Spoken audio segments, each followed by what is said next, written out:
전능하사 천지를 만드신 하나님 아버지를 내가 믿사오며 그 외아들 우리 주 예수 그리스도를 믿사오니 이는 성령으로 잉태하사 동정녀 마리아에게 나시고 본디오 빌라도에게 고난을 받으사 십자가에 못 박혀 죽으시고 장사한 지 사흘 만에 죽은 자 가운데에서 다시 살아났으며 하늘에 오르사 전능하신 하나님 우편에 앉아 계시다가 저리로서 산 자와 죽은 자를 심판하러 오시리라.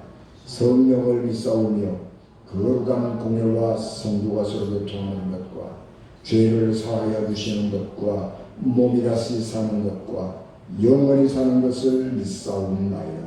아멘.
선지자 이사야의 글에 보라 내가 내 사자를 내 앞에 보내노니 그가 내 길을 준비하리라.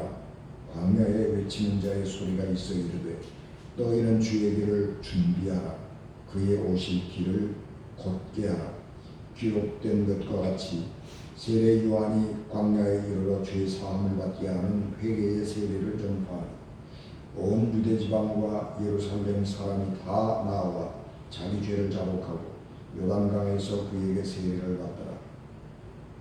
요한은 낙타털 옷을 입고 허리에 가죽띠를 띠고 메뚜기와 석청을 먹더라.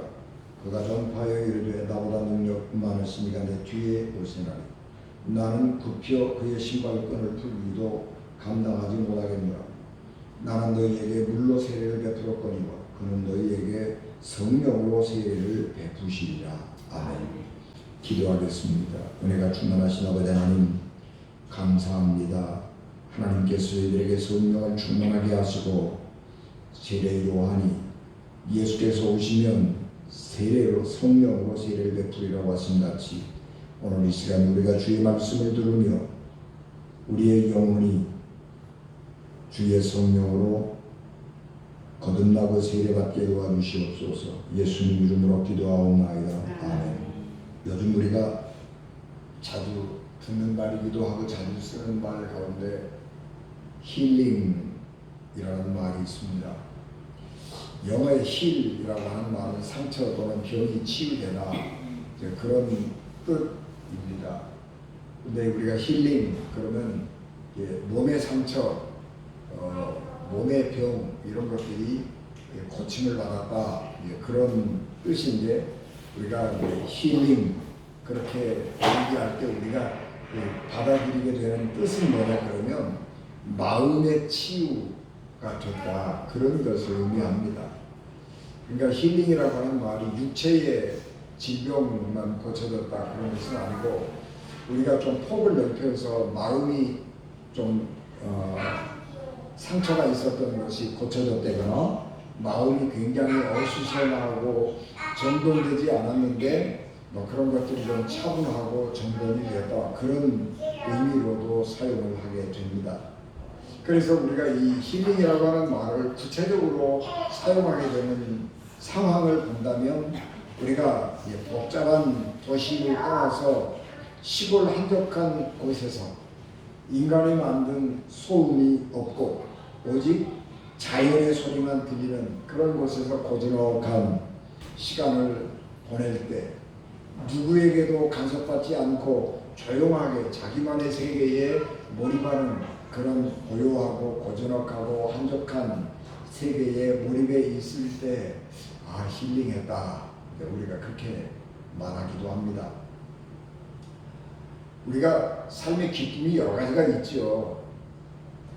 이 도시의 이 번잡스러움, 이 화려함, 이 가운데에서 그런 번잡스러움을 누리기도 하고 또 화려함을 즐기기도 하고, 그런 것들이 우리 삶의 기쁨이 되기도 하고, 또 우리가 도시에서 살면 여러 가지가 편리하고 안전하죠. 시골보다 도시가 편리하고 안전하니까 도시에서 많은 사람들과 더불어서 북적북적거리고 살아가는 기쁨이 있고 즐거움이 있기도 하지만, 한편으로는 또 그것이 우리에게 부담스럽고 짐이 될 때도 있단 말입니다. 그래서 사람을 피곤하게 하는 이 도회의 삶을 떠나서 나 혼자만의 시간을 가지면서 세상의 모든 것들로부터, 세상에 얽혀져 있는 모든 것들로부터 떠나서 자유롭게 아주 한가로운 그런 시간을 갖고 싶어 합니다. 그래서 사람들은 도시에서 북적거리고 살던 그런 기쁨을 따라서 또 한편으로 자연 속에 들어가서 뭔가 마음의 휴식을 취하면서 기쁨을 얻기도 한 것입니다. 왜 우리가 이 복잡한 세상을 떠나서 아무도 없는 그런 한적한 곳으로 가고 싶어 하느냐 그러면, 자기를 얽어매고 있는 끈들이 우리를 아주 힘들고 어렵게 하기 때문에 이런 모든 것들을 단절하고 아무도 나를 속박하지 않는 그런 곳으로 가고 싶기 때문입니다. 다시 말하면 세상과의 단절을 갖고 싶어서 그렇게 자연 속으로 들어가는 거지. 자기를 얽어매고 있던 모든 것들을 단절시키면 그동안 우리가 듣지 못하고 느끼지 못했던 것들이 들리기도 하고 보이기도 하고 느껴지기도 합니다. 그래서 우리는 새로운 힘을 얻게 됩니다. 그런데 정말 우리에게 필요한 힐링이 뭐냐 그러면 우리의 영혼의 힐링입니다. 우리는 육체의 피곤함은 금방 느끼잖아요. 마음이 힘들고 지치다라고 하는 것은 이게 그냥 느껴지는 게 아니고 쌓여 있을 때 내 마음을 잘 들여다보면 내 마음이 많이 지쳤다, 그런 것을 느끼죠. 그런데 내 영혼이 병들었거나 죽었다라고 하는 사실은 아무나 느낄 수 있는 게 아니죠. 정말 어떤 것에 근거를 두고 자기 영혼을 냉정하게 살펴볼 때 내 영혼이 죽었구나, 내 영혼이 병들었구나, 그런 것을 느끼게 됩니다. 그래서 영혼의 힐링, 영혼의 치유가 필요하다고 느끼는 사람들은 정말 작습니다. 그러나 우리에게 정말 필요한 것은 우리의 영혼이 치유되고 우리의 영혼이 살아나고 고침받아야 하는 것이 가장 시급하다고 하는 사실을 알아야 하는 것입니다. 그래서 우리의 영혼이 하나님 은혜 안에서 치유와 회복이 일어날 때 우리의 삶은 거룩해지고 복된 삶이 될 수 있습니다.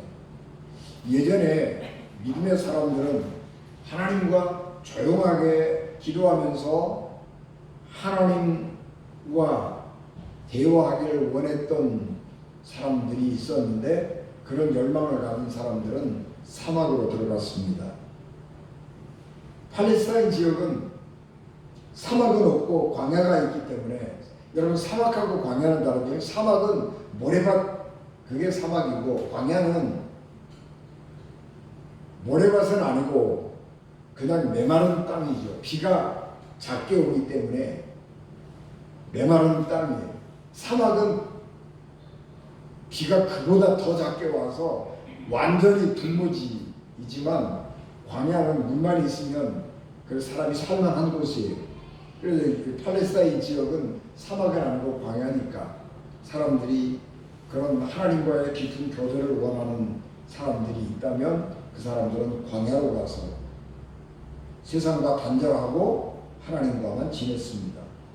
광야나 사막이나 다 비슷하게 공통점이 있는데, 그것은 인간이 살기에 좋은 여건이 아니라는 것입니다. 그래서 그것은 살기가 굉장히 불편하고, 또 좀 더 심하게 말하면 인간이 살 수 없는 그런 곳이고, 뿐만 아니라 굉장히 위험한 곳입니다. 광야나 사막은 야생동물들이 있어서 인간을 공격하기도 하고, 또 아주 독을 가진 곤충들도 많아서 사람의 생명이 쉽게 위협을 당하는 그런 것이죠. 그러니까 그런 아주 힘들고 어려운 곳이 사막이고 광야인데, 사람들이 광야로 들어가는 이유는 두 가지가 있습니다. 하나는 아까 말씀드린 것처럼 하나님과 함께 기도하기를 원할 때, 세상의 모든 것들과 다 단절하고 오직 하나님과만 바라보고 하나님과 대화하고 기도하고 말씀 속에 살고 싶을 때 그렇게 들어갔고, 또 다른 이유는 사막은, 광야는 사람이 못 사는 곳이잖아요. 그러니까 거기에 누가 사느냐? 악마가 산다고 생각을 했습니다. 그래서 하나님의 나라를 이 땅에 확장해야 되겠다, 하나님의 나라를 이 땅에 세워야 되겠다고 생각하는 사람들은 그런 악마들이 살고 있는 곳을 찾아가서 악마들과 싸우는 거예요. 악마들과 싸워서 이겨서 악마를 물리치면, 사탄을 물리치고 나면 거기에 하나님의 나라가 세워진다고 생각을 했으니까 악마와 싸우기 위해서, 사탄들과 싸우기 위해서 광야로 들어갔습니다. 사막 그 독거소사들 이야기를 읽어보면 사막이나 광야에 홀로 머물면서 하나님을 바라보고 기도할 때에 세상을 등지고 아주 불편하고 힘든 그런 삶을 살아가는데, 그렇게 기도하는 중에 사탄들의 공격을 너무너무 심하게 받았습니다. 어떤 때에는 우리가 이해하기 어려운 그런 경험들도 있습니다. 정말로 기도하다가 사탄하고 싸워서 너무너무 기진맥진해서 육체가 너무 피곤하고 힘들어서 그냥 나가 떨어지는 수도 있고 상처를 입기도 하고 그렇습니다. 우리는 그런 경험을 못 해봤기 때문에 이해하기가 굉장히 어려운데, 그런 상황 속에서 살고 있던 사람들은 우리가 경험하지 못하는 그런 영적인 세계들을 경험하면서 진짜로 사탄들과 악령들과 그렇게 싸움들을 한 것이죠. 여러분, 우리가 야곱이 야복강가에서 어떤 사람하고 씨름했다, 우리가 도무지 이해가 안 되잖아요. 왜냐 그러면 우리가 경험해 본 적이 없기 때문에 그게 도무지 이해가 안 돼요. 야곱이 누구랑 씨름했지? 그 씨름한 게 천사야, 사탄이야, 누구야, 사람이야, 모르잖아요. 우리가 경험을 안 해봤으니까 모르는 거예요.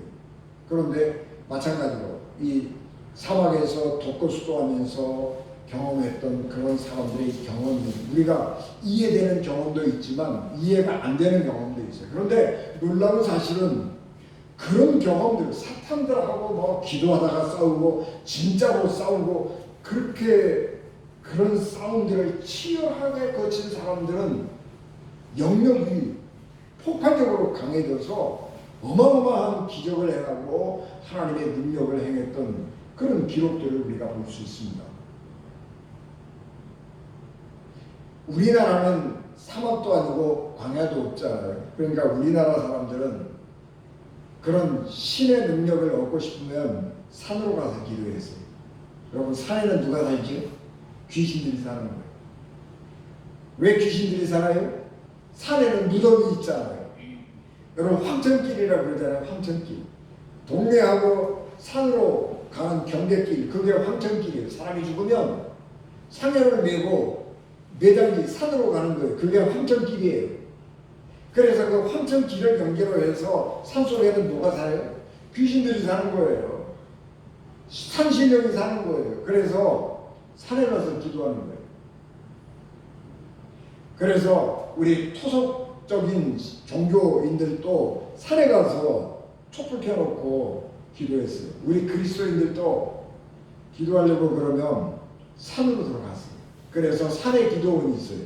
그리고 그 기도원 안에서, 건물 안에서 기도하는 것이 아니고 하나님의 은혜를 정말 사모하면 예배 마치면 저 산으로 올라가 가지고 산 꼭대기 가서 나무꾼이 붙들고 기도했습니다. 그래서 영역을 얻었어요.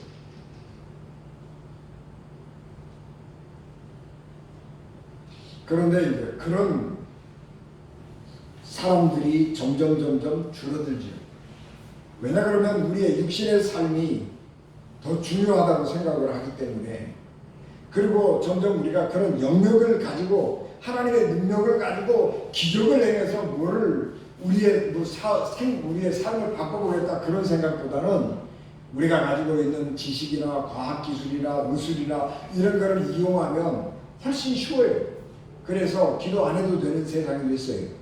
여러분, 우리가 옛날에 병 들었을 때는 하나님 병 고쳐주십시오 여기 있으니 기도하고, 병원에 입원해서 수술 앞두고 있으면 수술하기 전에 목사님 기도해 주세요. 또 병원에 있으면 또 문병 가서 기도하고 찬송 부르고, 교인들 가가지고 그냥 병실에서 그냥 예배드리듯이 막 찬송 부르고 기도하고, 그래도 아무 소리 안 했어요. 근데 지금은요 안 그래요.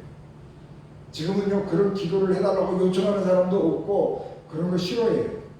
시끄럽다고요. 왜냐 그러면 그런 거 안 해도 하나님이 고쳐주는 게 아니라 의사가 고쳐준다고 믿기 때문에 뭐라고도 안 해요. 병실에 들어오라고 안 해요. 그래서 우리가 하나님을 의지하는 간절함이 없어져 버렸어요. 하나님의 말씀을 갈망하지도 않고 육신의 삶에, 안락한 삶에 젖어들고, 그리고 문제가 생기면 돈만 있으면 되는 거예요. 그래서 사람들이 돈에 집중하는 거죠.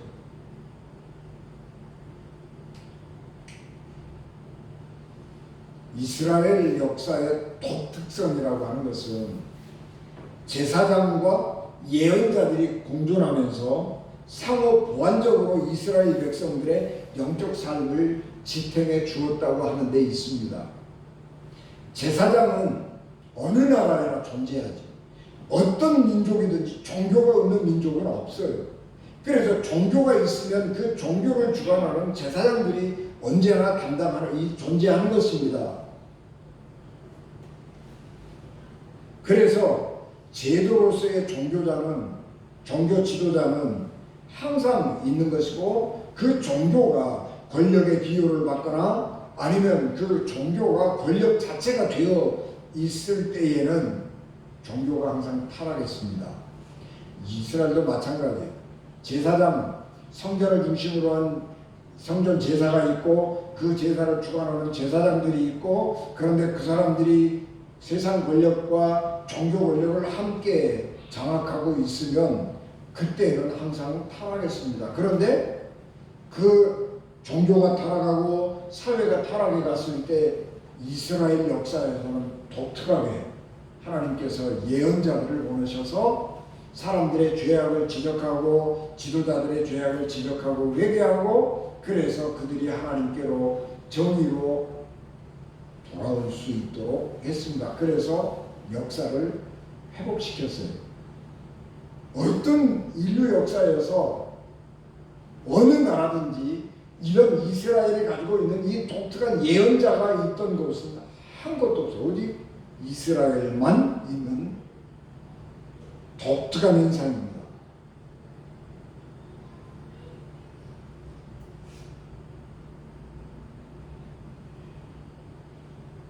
그런데 말라기 이후에 오랫동안 하나님의 선지자가 나타나지 않았습니다. 말라기 선지자가 기원전 430년경에 활동했던 사람이거든요. 400년 넘도록 이스라엘 땅에서 그렇게 하나님께서 보내셔서 사람들을 깨우치고 지도했던 예언자가, 선지자가 나타나지 않는 것입니다. 그래서 암흑시대가, 영적인 암흑시대가 지속되는 것입니다. 나라는 망해버렸고 종교 제도는 완전히 부서져 버리고 말았습니다. 그리고 그 시대에는 하나님의 계시나 환상도 없었습니다. 하나님의 예언자도 없고 하나님의 계시도 없고 환상도 없는 이런 시대는 타락한 시대이고 세상이 어두워서 아주 갈 바를 모르는 시대가 되는 것입니다. 이 말씀을 잠언 29장 18절에서 묵시가 없으면 백성이 방자에 행하거니와 율법을 지키는 자는 복이 있느니라. 여러분, 묵시가 없으면, 하나님의 비전과 환상이 없으면 사람들은 교만해져서 지 맘대로 행하는 거예요. 아예 하나님 없어. 살다가 죽으면 그만이지 무슨 지옥과 천당이 어디 있어. 그리고 지 맘대로 행하는 거예요.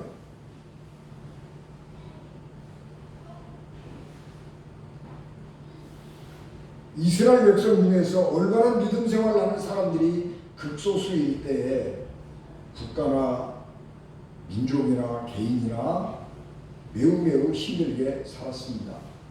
이스라엘 역사에서 하나님의 이상이 희귀하던 때가 있습니다. 그때가 언제냐 그러면 엘리야 제사장 시대입니다. 사무엘상 3장 1절에 아이 사무엘이 엘리 앞에서 여호와를 섬길 때에 여호와의 말씀이 희귀하여 이상이 흔히 보이지 않더라. 엘리 제사장이 권력이 너무 강해진 거예요. 그래서 엘리 제사장이 제사장이면서 사사이면서 그래서 종교와 정치를 다 관할하던 그런 시대에는 하나님의 말씀이 나타나지 않은 거예요. 그게 무슨 얘기냐 그러면 그 시대가 타락했단 말이에요. 그 시대가 얼마나 타락했느냐 그러면 엘리 제사장이 늙었습니다. 그래서 이제 그 제사장 직분을 아들들에게 물려줬어요. 아들들이 아버지를 대신해서 제사장 직분을 행하는 거예요. 물론 사사 역할, 지도자, 정치 지도자 역할은 엘리 제사장이 했지요. 제사장 역할을 엘리 아들들이 진행하는데, 수행해 가는데 엘리 아들들은 이 제사장을 권력으로 이용했고 직업으로 활용했습니다. 그래서 하나님께 먼저 제사를 지내고 성전의 퇴물, 제사 지내고 남은 것을 가지고 제사장이 살아야 되는데, 제사장이 제사를 지내기 전에 제사 지내러 오는 사람들에게 제물을 준비할 때에 미리 가가지고 좋은 것, 자기들이 다 맛있는 것 자기들이 다 가져가 버리고 나머지 찌꺼기를 가지고 하나님 앞에 제사를 지냈단 말이에요. 그러니까 그런 시대는 타락한 시대고, 그런 시대는 하나님의 말씀도 희귀하고 하나님께서 보여주시는 환상이나 계시나 이런 게 없는 거예요. 그래서 그 역사가 어려워요. 그래서 그때에 블레셋의 침략을 받고 블레셋의 지배를 받고 있지요. 전쟁하다가 블레셋과 전쟁하다가 전세가 불리하니까 야, 이거 우리가 이렇게 안 되겠다. 하나님의 능력으로 이기자. 그러고 법궤를 전쟁터에 가지고 와서 하나님이 이제 여기 계시니까 우리가 전쟁에서 블레셋과 싸우면서 이길 것이다. 그리고 전쟁을 했는데 그만 법궤까지 빼앗겨버리고 말잖아요. 그래서 하나님의 성막에 이스라엘에 법궤가 없어져 버린 시대가 있는 것입니다. 이게 법궤가 없어졌다고 하는 것은 상징이지만 법궤가 없어졌다고 하는 이야기는 이스라엘에 하나님이 없어져 버렸다는 거하고 같은 거예요. 그런데 그 시대에 어린 사무엘은 성전을 떠나지 아니하고 성전을 관리하면서 하나님 앞에 기도할 때에 하나님께서 어린 사무엘에게 나타나셔서 환상과 계시와 하나님의 말씀을 들려준 것입니다. 그래서 나라를 다시 살리는 것입니다.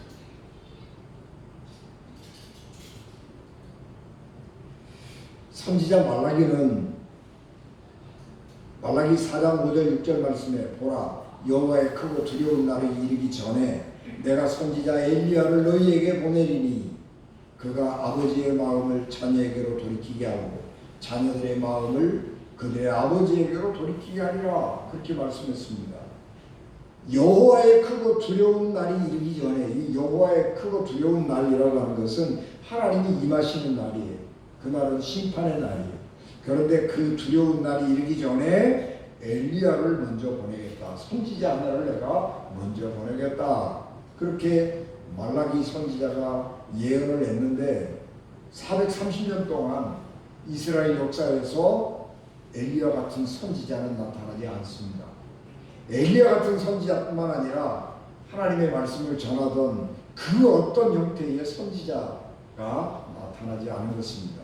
그런데 광야에 어떤 한 사람이 나타났는데 그 사람이 옷을 입고 있는 게 엘리야의 복장을 엘리야를 생각나게 하는 복장을 하고 있는 것입니다. 약배토 가죽옷을 입고 가죽띠를 띄었는데 이것은 엘리야가 입던 옷입니다.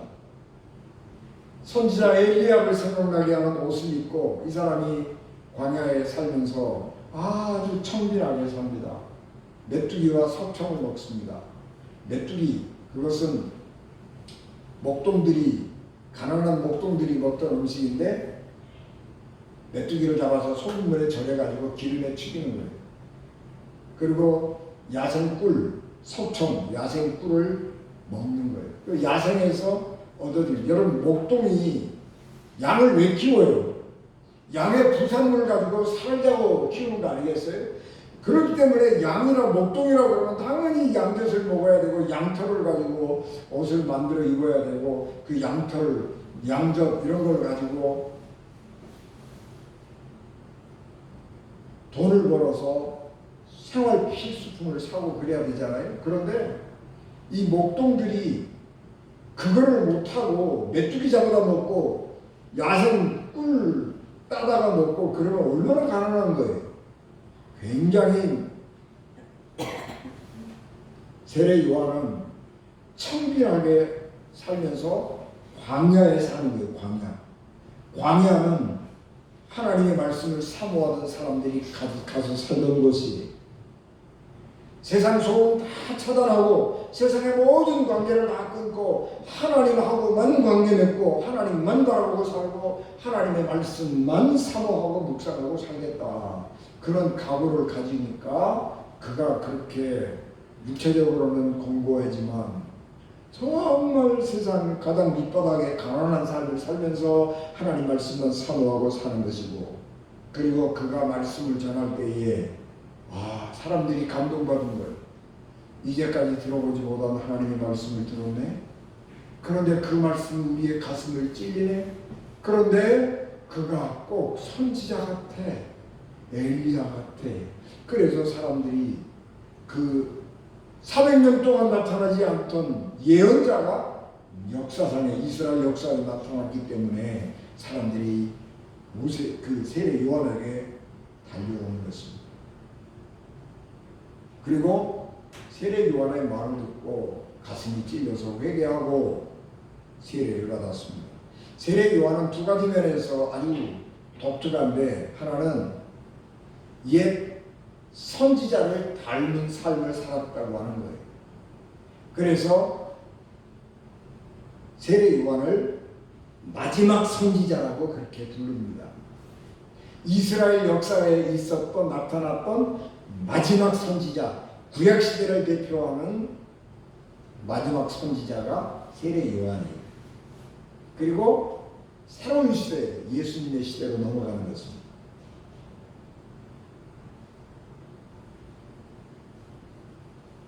두 번째는 세례 요한은 자기 자신에 대해서 말하는 것이 아니라 내 뒤에 오는 누군가를 얘기하는 거예요.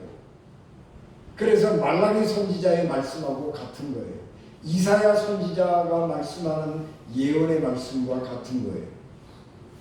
세례 요한은 내 뒤에 누가 온다. 나는 그 사람의 길을 준비할 뿐이다. 근데 나도 잘 몰라.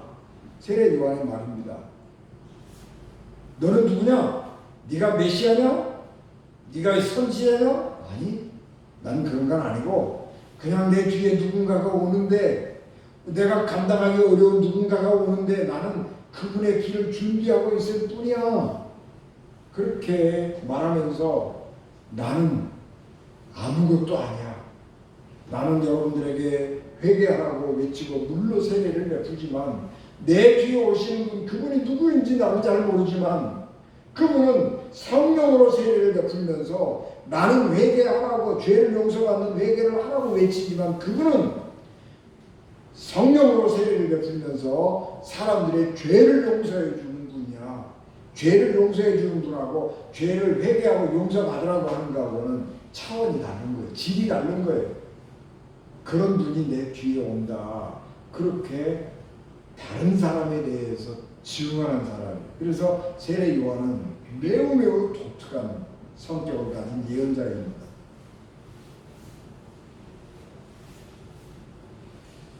지금 우리는 세례 요한의 때처럼 이상이 희귀한 시대, 하나님의 말씀이 기근을 당한 시대를 살고 있습니다. 우리가 은혜 받고 열심히 산에 가서 기도하고 교회에서 철야하고 금식하고 기도하던 그때에는 한국 교회가 불같이 일어나던 시기였는데, 그때는 교회 안에서 환상도 많이 보았고 기적도 많이 일어났고 방언도 많이 했습니다. 그런 때에는 내가 천국 갔다 왔습니다. 내가 지옥을 보고 왔습니다. 그렇게 놀라운 저 세계를 보고 온 사람들이 많이 있어서 그분들의 간증을 듣고 그러면서 우리가 하나님의 말씀에 대한 확신을 가졌습니다.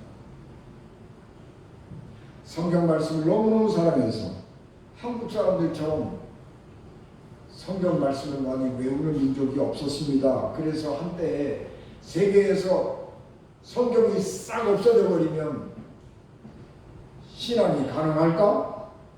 가능하다. 왜? 한국 사람 때문에. 한국 사람 머릿속에 성경 말씀이 다 있거든요. 그거 다시 쓰면 돼요.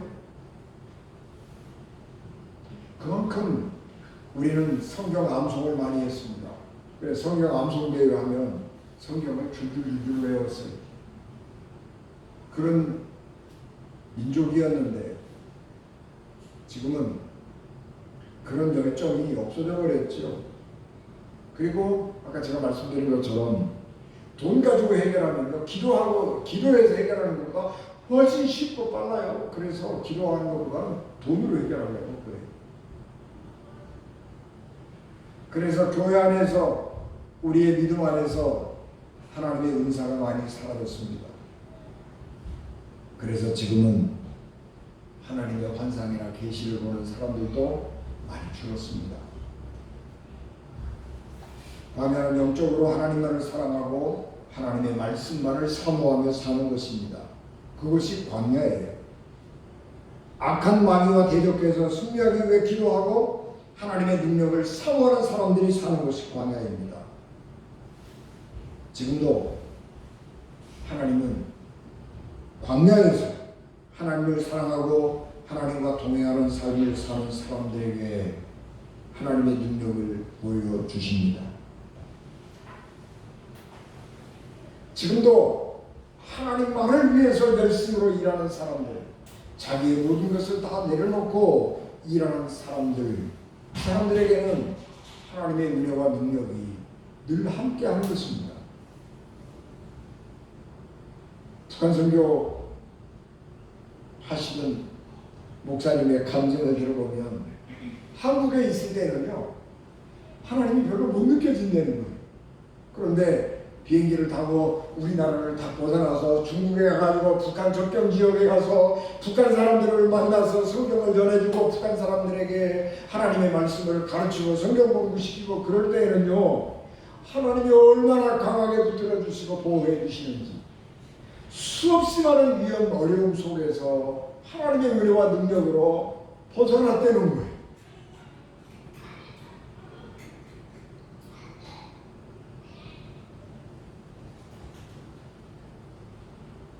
우리가 지금도 하나님의 말씀을 사랑하고 하나님과 동행하면 하나님은 여전히 살아계셔서 어제나 오늘이나 오늘이나 동일하신 하나님은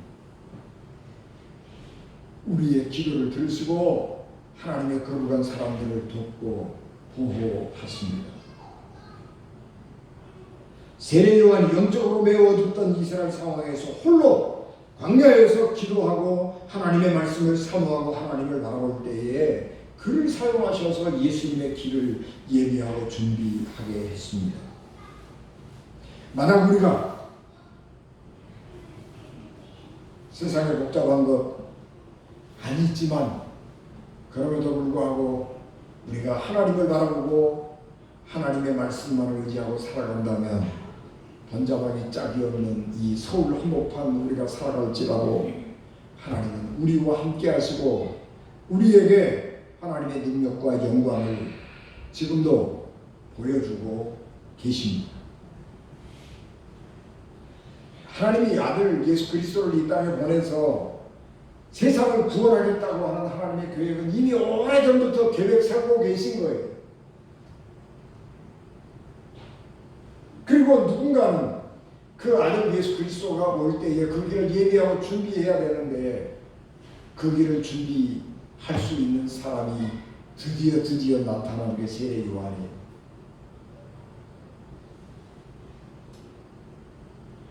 그래서 하나님은 세례 요한을 그렇게 사용하십니다. 하나님이 아무나 사람을 쓰지 않잖아요. 하나님은 하나님의 일하심에 하나님의 목적에 부합하는 사람을 쓰십니다. 인간이 하나님의 일을 하기에 왜 부족하다는 그러면 탐욕이 많아서 그래요. 허영심이 많아서 그래요. 하나님 일하다가 망하면 두 가지 이유 때문에 망해요. 하나는 탐욕 때문에, 하나는 허영심 때문에 망합니다. 두 가지가 인간에게는 기본적으로 있어요. 하나님의 일을 하려고 그러면 그거를 내려놔야 돼. 내려놔야 돼. 허영심, 탐욕 이걸 내려놔야 돼.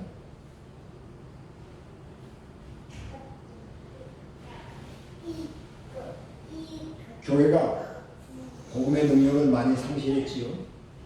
그거는 아까 지금 제가 거듭 말씀드렸지만 하나님의 은혜를 사모하는 간절함이 없고 하나님의 은혜를 사모하는 믿음이 사라졌기 때문에 그래요. 우리가 주석책 옛날에 유영기 주석이라고 우리가 잘 보던 주석책이 있었는데 그 주석 가운데 이런 말이 있어요. 사도 베드로와 요한이 성전 미문에 기도하러 올라가다가 안전뱅이가 간절하게 쳐다봐요. 그러니까 베드로가 뭐라고 그래요? 나는 네가 구하는 은과 금은 없지만 내게 있는 그것을 준다. 예수 그리스도 이름으로 일어날 거라. 그래서 일어났잖아요.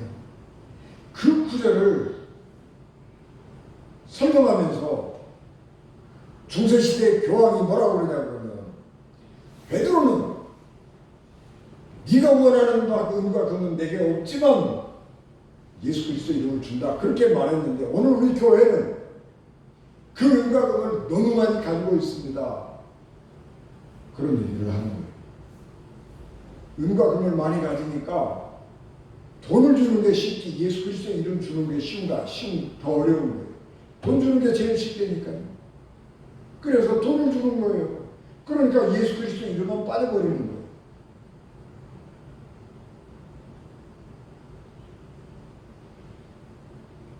교회가 성공과 실패를 세상적인 기준을 가지고 돈이 얼마나 많으냐, 네 교회에 모이는 교인이 몇 명이나 되냐, 그거 가지고 따져요. 그래서 교회가 우리 교회에 조금 교인이 조금 몇 개 안 모이는데요. 그러면 형편없는 목사네.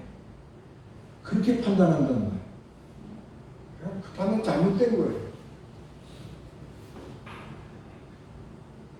여러분,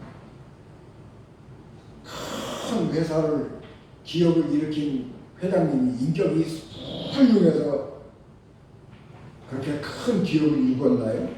아니요. 아니에요. 세상의 기준하고 하나님의 기준은 달라요. 우리는 하나님의 기준을 따라가야 되는 것이에요. 근데 교회가 세상 기준을 가지고 따진다고. 지금이야 조금 저도 좀 해탈을 좀 했습니다만 늘 제 마음에 들리는 것은 네 교인이 몇 명 모이냐? 그 물음에 가슴이 찔끔해. 항상 저는 평생을 조그만 교회에서 목회했잖아요. 항상 그게 가슴이 찔려. 너 교인 얼마나 모이냐? 할 말이 없어요.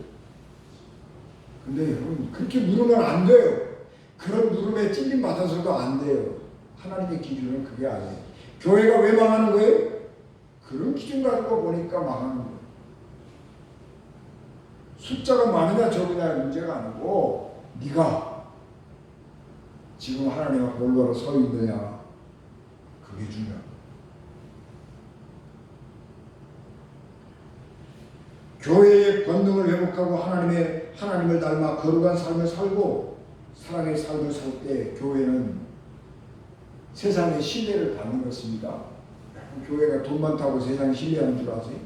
아니요. 목사님이 무슨 벤츠 타고 다닌다고 그 목사님 훌륭하다고 그런 줄 아세요? 아니에요. 착각하는 거예요. 사람들이 내가 이렇게 하면 나를 굉장히 존중해 줄 줄 안다는 말이에요. 외제차 타는 사람들 하는 말들이 뭐냐 그러면 뒤태가 좋다는 거예요. 자기가 외제차에서 탁 내릴 때 자기 뒷모습을 보고 외제차 마크를 탁 보면서 저 사람 성공했네 그렇게 본다고 스스로 자부심을 느끼고 그걸 타는 거예요. 근데 사람들 그렇게 안 봐요. 그건 자기가 생각하는 거지 사람들이 그렇게 생각 안 한다는 거예요.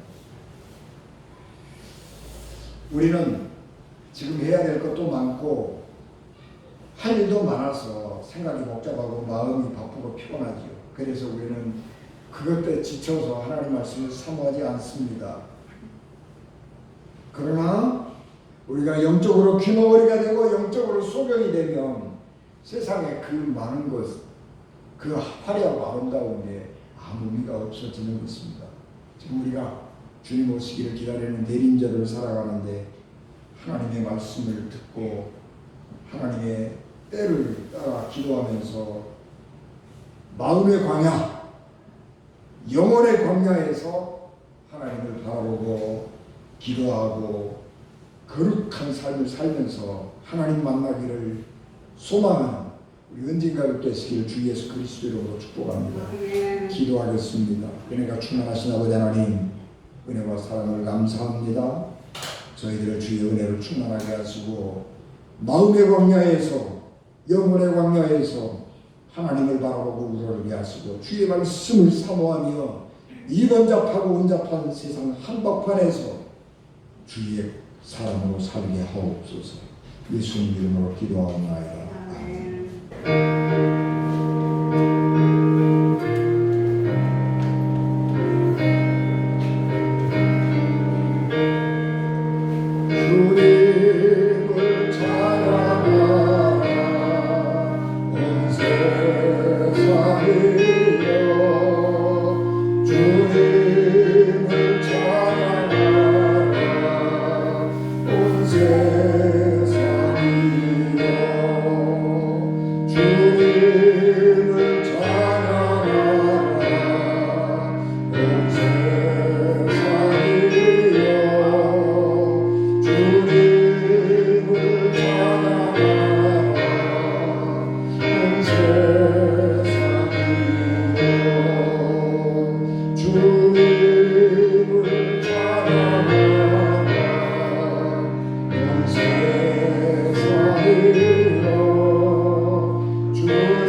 지금은 교회의 머리가 되시며 길이요 진리요 생명이 되셔서 우리를 하나님 나라로 인도하시는 예수 그리스도의 은혜와 죄인들을 구원하시려고 자기 아들을 십자가에 버리신 하나님 아버지의 굵직하신 사랑하심과 성령님의 감동, 감화 역사 위로로 통배히 주관하시니 예배를 마쳐 돌아가는 사랑하는 성도들 신령과 가정과 기업과 자녀들을 위해 피값으로 세우신 우리 언젠 교회 위에 지금부터 영원히 함께 하시기를 간절히 축원하옵나이다. 아멘.